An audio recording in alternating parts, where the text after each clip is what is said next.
കർത്താവിൻ്റെ സംരക്ഷണം.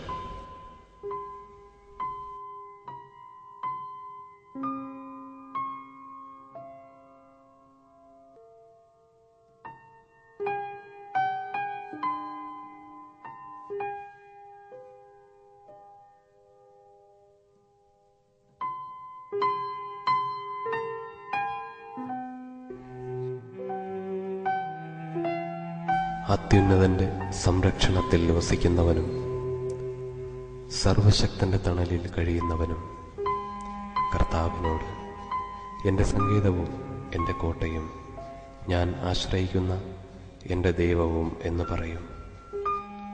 അവിടുന്ന് നിന്നെ വേടന്റെ കെണിയിൽ നിന്നും മാരകമായ മഹാമാരിയിൽ നിന്നും രക്ഷിക്കും.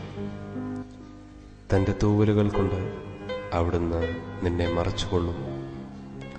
അവിടുത്തെ ചിറകുകളുടെ കീഴിൽ നിനക്ക് അഭയം ലഭിക്കും.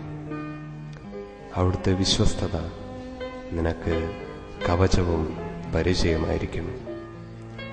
രാത്രിയിലെ ഭീകരതയെയും പകൽ പറക്കുന്ന അസ്ത്രത്തെയും നീ ഭയപ്പെടേണ്ട.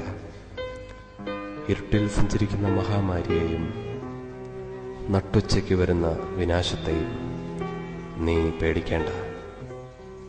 നിന്റെ പാർശ്വങ്ങളിൽ 1000 മരിച്ചു വീണേക്കാം, നിന്റെ വലത്തുവശത്ത് 10,000. എങ്കിലും നിനക്ക് ഒരനർത്ഥവും സംഭവിക്കുകയില്ല.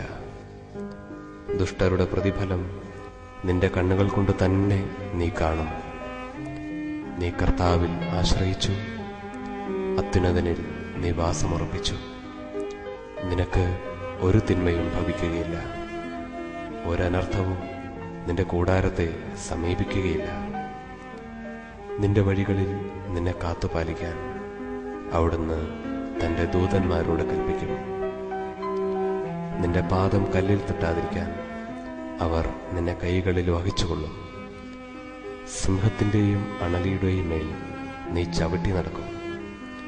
യുവസിംഹത്തെയും സർപ്പത്തെയും നീ ചവിട്ടി മതിക്കും. അവൻ സ്നേഹത്തിൽ എന്നോട് ഒട്ടി നിൽക്കുന്നതിനാൽ ഞാൻ അവനെ രക്ഷിക്കും. അവൻ എൻ്റെ നാമം അറിയുന്നതുകൊണ്ട് ഞാൻ അവനെ സംരക്ഷിക്കും. അവൻ എന്നെ വിളിച്ചപേക്ഷിക്കുമ്പോൾ ഞാൻ ഉത്തരമരുളും. അവൻ്റെ കഷ്ടതയിൽ ഞാൻ അവനോട് ചേർന്ന് നിൽക്കും. ഞാൻ അവനെ മോചിപ്പിക്കുകയും മഹത്വപ്പെടുത്തുകയും ചെയ്യും. ദീർഘായുസ്സ് നൽകി ഞാൻ അവനെ സംതൃപ്തനാക്കും. എൻ്റെ രക്ഷ ഞാൻ അവന് കാണിച്ചു കൊടുക്കും.